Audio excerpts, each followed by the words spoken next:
Went out on the road after that, and I went to Lynchburg, Virginia. Not a place you'd expect to see a world-class athlete, but there's a strength and conditioning coach there, Bill Gillespie. And Bill used to be the strength and conditioning coach for the Seahawks. But one thing he had never stopped was weightlifting. He had wanted to set world records. He told me he wanted to be the strongest man in the world from the time he was a kid. And when he was in his 30s, he was only bench pressing 335 pounds. He said he was the worst bench presser in his age category, so it didn't look like he was going to get there. Well, he's there and has an amazing story. Since he's been on Max, he has seen things he never dreamed of. And he now wants to get all athletes, every athlete he comes in contact with, he wants to get on this product because of what it's done for him. So let's take a look. Tell me about your big day and how Max played into it. I hadn't had a good meet in a long time. I only made my first attempt. I went up 30 more pounds and I missed it. And it just seemed like things just never clicked. I was introduced to Max GXL, and I was told if you really want to have a chance to have your peak performance, you should try to take 4 packs a day. Okay, it made sense. The science makes sense, and I said, I'll give it a try. I go to this meet in Wisconsin, and I had the day of my life. I went 4 for 4. I set a total of 5 world records, and in fact, the 804, when you watch it, looked easy. So I really believe I could have done even more that day. I didn't even expect to get 804.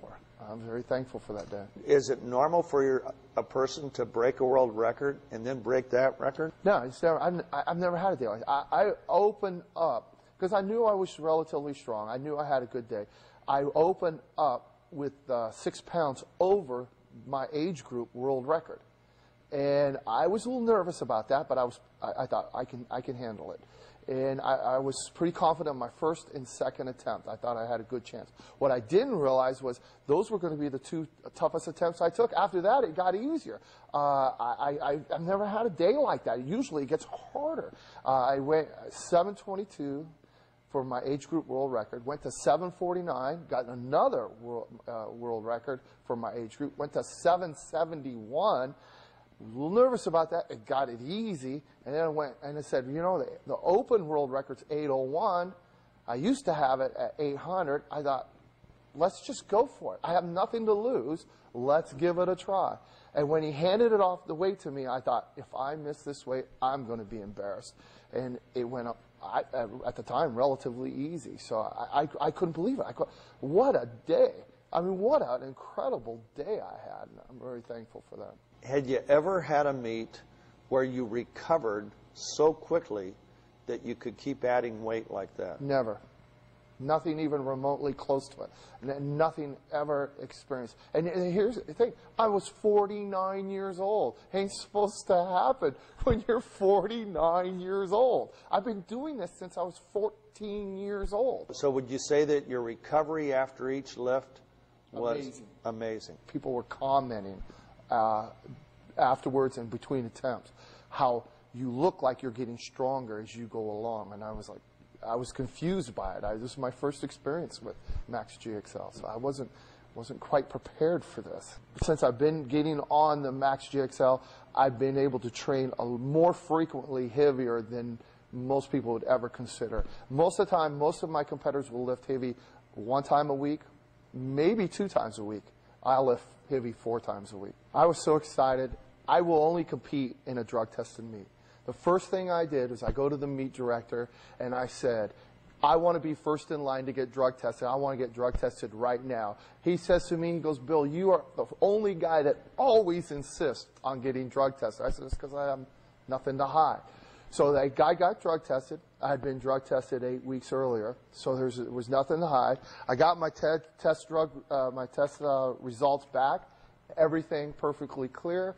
No masking agents.